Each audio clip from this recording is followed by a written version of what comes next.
हरी रामकृष्ण हरी. जगद्गुरु संत तुकाराम महाराज पालखी सोहळा आता रोटी घाटामध्ये पोहोचलेला थोड्याच वेळात या पालखी सोहळ्याचं आगमन बारामती तालुक्यामध्ये होत आहे. आपण बघू शकता पाठीमाग मोठ्या उत्साहामध्ये दिंडी सोहळा आलेला आहे. या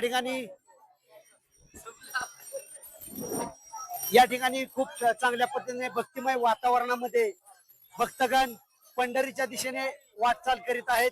आजचा मुक्काम हा मौजे उंडवडी गवळ्याची या ठिकाणी होत असून या ठिकाणी खूप चांगल्या पद्धतीचे भक्तिमय वातावरण याच्यामध्ये पोलीस प्रशासन आपल्याला इथं समोर दिसतंय.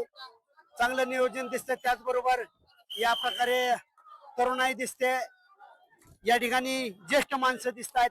महिला मोठ्या संख्येने या भक्ती सोहळ्यामध्ये तल्लीन झालेल्या आहेत. आपण बघू शकतो रोटी घाटामध्ये जगद्गुरु श्री संत तुकाराम महाराज पालखी रथाचं आगमन झालेलं आहे. खूप भक्तिमय वातावरणामध्ये या ठिकाणी उत्साहाच्या वातावरणामध्ये पांडुरंगाच्या भेटीसाठी पांडुरंगाच्या ओढीने पांडुरंगाच्या दर्शनासाठी हा पालखी सोहळा पंढरीच्या दिशेने मार्गक्रमण होत आहे आणि सर्वांचे चेहरे एकदम प्रफुल्लित झालेले आहेत. जरी पावसाने ओढ दिलेली असली तरी मात्र भक्तांच्या चेहऱ्यावरती उल्हास तेवढाच आढळून येत आहे. या पालखी सोहळ्यामध्ये सर्व जाती धर्माचे लहान थोर महिला भगिनी पुरुष त्याचबरोबर तरुणाई मोठ्या प्रमाणे सामील झाल्याचं चित्र यंदाच्या वारीमध्ये आपल्याला बघायला मिळतंय.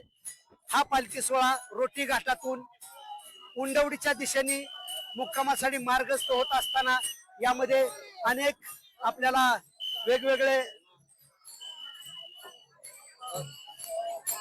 खूपच छान सोहळा भक्तिमय सोहळा या ठिकाणी आपल्याला रोटी घाटामध्ये आढळून येत आहे. महान्यूजसाठी रामभाऊ जगताप सोबत राजेंद्र झेंडे, रोटी घाट.